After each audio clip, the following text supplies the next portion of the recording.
بحث آخرت است، برگشتن به الله متعال، زنده شدن بعد از مرگ، حشر، نشر، قیامت، حساب و کتاب و جنت و دوزخ. این موارد در همه کتاب‌های الهی و آسمانی این سه مسئله از مسائل بسیار مهم و برجسته بود.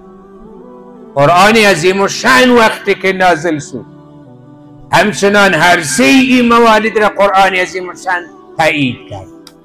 لذا الله متعال می فرماید مصدقا بما بین یدیه من الکتاب، این قرآن عظیم الشأن تصدیق کننده آنچه از کتاب‌هایی است در مسائل اصول و بنیادین دین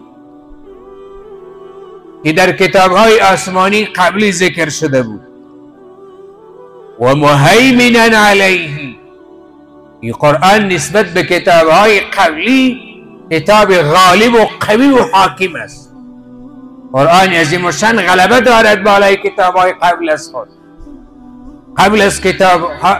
قبل از قرآن کتاب‌های دیگری که نازل شد بدبختانه سبب دستخورد انسان‌ها قرار گرفت.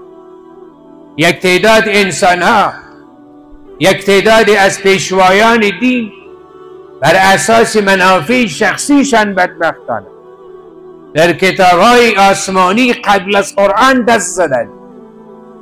بسیاری از احکامات تورات را، انجیل را و زبور را اینها تغییر دادند. آنچه که از جانب الله نازل شده بود چیزی بود، ولی اینها در او کتاب‌ها چیز دیگری را توجیه و تحلیل کردند، تغییر کرد کتاب‌های قبل از قرآن.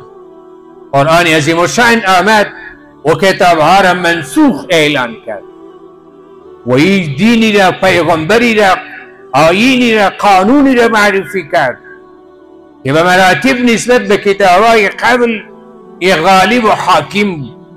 به این اساس الله متعال بر رسول علیه السلام می فرماید فاحکم بینهم بما انزل الله.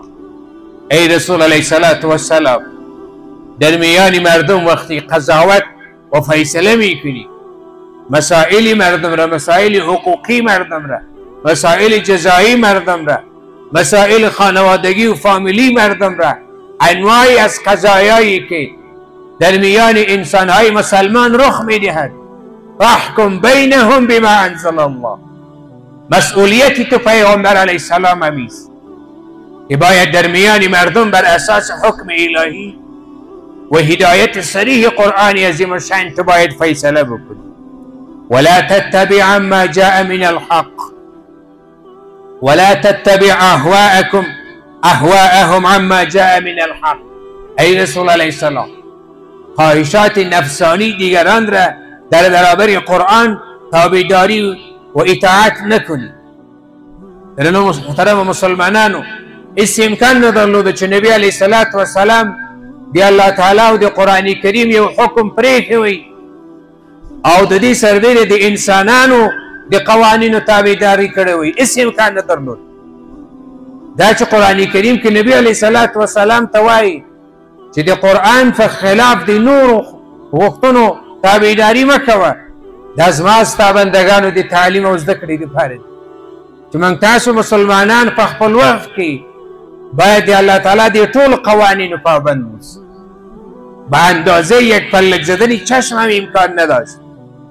رسول علیه السلام از حکم قرآن العیاذ بالله سر میزد، ولی قرآن برش میگه ولا تتبع اهواءهم عما جاء من الحق. ای رسول علیه السلام، هدایت قرآن را گذاشته هیچگاهی بر اساس تقاضاهای مردم پیش نروی، خواهشات مردم را نپذیری و از او پیروی نکنی. این برای تعلیم من تو مسلمان است.